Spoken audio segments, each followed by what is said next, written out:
Assalamualaikum warahmatullahi wabarakatuh. Halo semuanya, perkenalkan nama saya Bunga Anjani Wijaya. Saya dari kelas 12 F3. Di sini saya akan mempresentasikan tugas ini. Nah, jadi yang akan saya paparkan yaitu bab 3, berpikir komputasional dan algoritma pemrograman, yang akan saya sampaikan pada slide selanjutnya. A. Berpikir komputasional. Berpikir komputasional merupakan salah satu cara atau konsep untuk mengamati masalah, mencari dan mengembangkan solusi permasalahan tersebut dengan memanfaatkan teknologi komputer. Berpikir komputasional diperkenalkan pada tahun 2006 oleh Janet M. Wing, Profesor.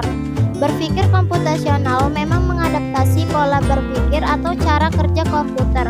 Bahkan, sebagian orang beranggapan untuk bisa berpikir komputasional itu harus selalu menggunakan aplikasi komputer. Padahal, dalam kenyataannya, berpikir komputasional tidak selalu harus menggunakan komputer. Berpikir komputasional. B. Manfaat dan cara berpikir komputasional. Beberapa manfaat dari berpikir komputasional diantaranya yaitu 1. Memudahkan memecahkan masalah yang kompleks dan besar dengan cara yang lebih efisien dan efektif, sehingga masalah yang dihadapi bisa menjadi sederhana dan diselesaikan dengan baik. 2. Melatih otak untuk terbiasa menggunakan pola berpikir secara logis, matematikan, struktur, dan kreatif. 3. Memudahkan dalam mengamati masalah dan menemukan solusinya. Dengan semakin banyaknya berbagai alternatif solusi yang dimiliki, diharapkan masalah yang dihadapi dapat diselesaikan dengan efektif dan efisien. Untuk memudahkan penerapan berpikir komputasional, sebaliknya perlu mengetahui cara dan tahapan dalam menerapkannya. 1. Dekomposisi. Dekomposisi merupakan proses pemecahan suatu masalah kompleks menjadi masalah yang lebih baik, agar masalah tersebut mudah dipahami, diteliti, dan diselesaikan secara terpisah. 2. Pengenalan pola. Pengenalan pola, metode ini digunakan untuk menemukan sebuah keteraturan yang ada untuk mendapatkan informasi yang lebih penting atau mencari kesamaan di dalam masalah. 3. Abstraksi. Abstraksi berfokus pada informasi penting saja dengan mengabaikan data yang tidak relevan. Abstraksi mengutamakan hal-hal yang langsung berhubungan dengan masalah yang dihadapi dengan cara mengurangi atau menghilangkan informasi yang tidak penting dalam suatu permasalahan. 4. Algoritma. Algoritma adalah suatu pola pikir yang biasa digunakan untuk merencanakan langkah-langkah yang bersifat sistematis dalam memecahkan masalah. C. Pengenalan pemrograman bahasa C. Arduino. Pemrograman adalah sebuah proses untuk menghasilkan perintah baris kode agar dapat diedukasi pada beberapa tugas seperti analisis, membuat algoritma, dan implementasi. Tujuan dari pemrograman adalah menemukan urutan instruksi yang akan mengotomatisasi performa dari sebuah tugas yang diharapkan untuk menghasilkan sebuah solusi dari permasalahan yang diberikan.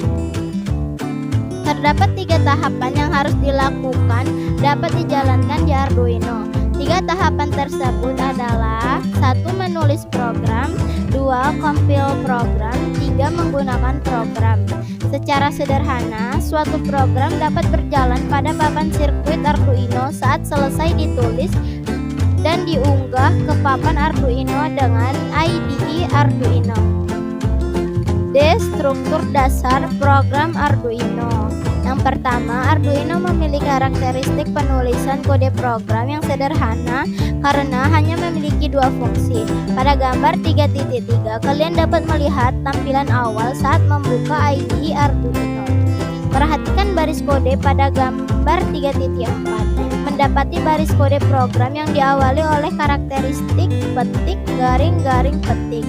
Pada gambar 3.4, kalian melihat seluruh teks diawali program berwarna abu-abu. Pada tampilan awal IDE Arduino, kalian akan diberikan sebuah sketch standar untuk menjalankan program Blink. Pada gambar 3.5 dapat melihat IDE Arduino langsung menyiapkan dua fungsi utama. Kedua fungsi harus selalu ada pada program Arduino yang ingin dibuat. Aturan karakteristik penulisan kode program Arduino. 1. Titik koma. Titik koma digunakan secara umum pada berbagai bahasa pemrograman. 2. Kurung kurawal. Kurung kurawal pada programming dinamakan block statement, di mana simbol ini akan memberikan kepada komputer bahwa perintah yang terdapat diantaranya adalah satu kesatuan. 3. Define. Define merupakan sebuah fungsi yang memungkinkan programmer memberi nama pada sebuah nilai konstan sebelum program tersebut dikomplikasi. 4. Include. Include berfungsi untuk memasukkan library pada scan. Penggunaan fungsi ini sangat mudah. Kalian hanya mengetikkan nama library yang akan disertakan pada program di belakang sintak include. F. Variabel pada pemrograman Arduino. Variabel merupakan wadah untuk menyimpan data, di mana data ini dapat berupa angka, huruf, ataupun simbol. Penamaan variabel sifatnya bebas, namun harus berlaku dengan ketentuan berikut. 1. Tidak menggunakan spasi. 2. Tidak menggunakan angka di depan nama, misalnya 7 nilai. 3. Maksimal 32 karakter. 4. Tidak menggunakan istilah dalam C Arduino seperti loop, main, setup, dan sebagainya. Untuk mendeklarasikan variabel, kalian harus menentukan tipe data yang akan digunakan. G. Operator pada program Arduino. 1. Operator matematis. Aritmatika adalah cabang ilmu matematika yang mempelajari perhitungan dasar seperti operasi penambahan, pengurangan, perkalian, dan pembagian. 2. Operator perbandingan program Arduino.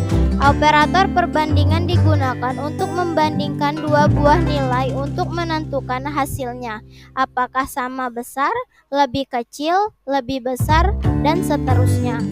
3. Operator Boolean program Arduino.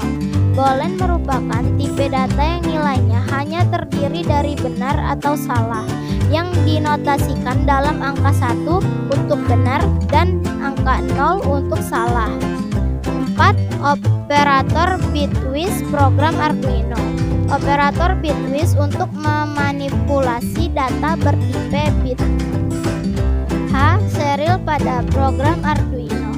Beberapa perintah yang digunakan dalam komunikasi serial Arduino adalah 1. Serial begin. Perintah ini berfungsi untuk mengaktifkan komunikasi serial dengan nilai kecepatan transmisi sebesar 9600 bps. 2. Serial print. Perintah ini berfungsi untuk menampilkan teks ASCII. Perintah ini dapat membuat dalam bentuk, contohnya sebagai berikut. 3. Serial print ln. Pada dasarnya perintah ini sama dengan serial print. Yang berbeda adalah keluaran nilai selanjutnya akan ditampilkan pada baris baru. I. Nilai konstan program Arduino. Jenis nilai konstan pada Arduino. 1.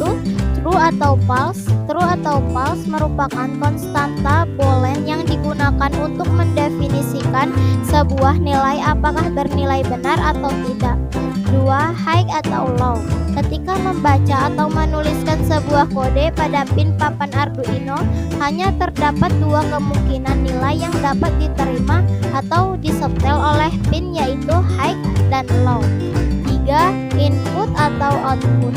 Variabel konstan ini sering digunakan pada fungsi pin mode untuk mendeteksi pin digital apakah pin tersebut berperan sebagai input. J. Perintah pin digital I/O pada Arduino. 1. Pin mode. Pin mode digunakan untuk memasukkan perintah pada sebuah pin apakah akan digunakan sebagai input atau output.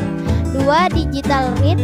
Fungsi ini digunakan untuk membaca nilai dari pin digital secara spesifik. Fungsi ini akan membaca apakah nilai yang ada bernilai high atau low. 3. Digital read. Fungsi ini memungkinkan kalian untuk menuliskan nilai high atau low pada sebuah digital pin dan lain sebagainya, seperti K. Perintah pin analog I/O pada Arduino, L. Percabangan pada program Arduino, M. Perulangan pada program Arduino, N. Array pada program Arduino, dan O. Library Arduino. Dari materi yang telah saya paparkan, terdapat kesimpulan, yaitu berpikir komputasional merupakan algoritma dan pemrograman komputer. Ini diharapkan untuk mengembangkan pengetahuan kognitif dan motorik, sekaligus menumbuhkan minat efektif terhadap aspek-aspek tersebut. Cara untuk memecahkan masalah dengan tidak membuat orang mencoba berpikir layaknya sebuah komputer, saling melengkapi dan mengombinasikan antara memikirin teknik dan matematis, seperti halnya dengan komputer sains yang berkaitan erat dengan berpikir matematis. Algoritma pemrograman adalah seni dan ilmu dalam menyusun langkah-langkah terstruktur untuk membentuk suatu program. Inilah fondasi yang mendasari semua aktivitas dalam dunia pemrograman. Jika Anda bercita-cita menjadi seorang programmer, memahami algoritma adalah langkah pertama yang harus Anda ambil. Sekian presentasi yang dapat saya paparkan. Selamat menyaksikan dan terima kasih. Wassalamualaikum warahmatullahi wabarakatuh.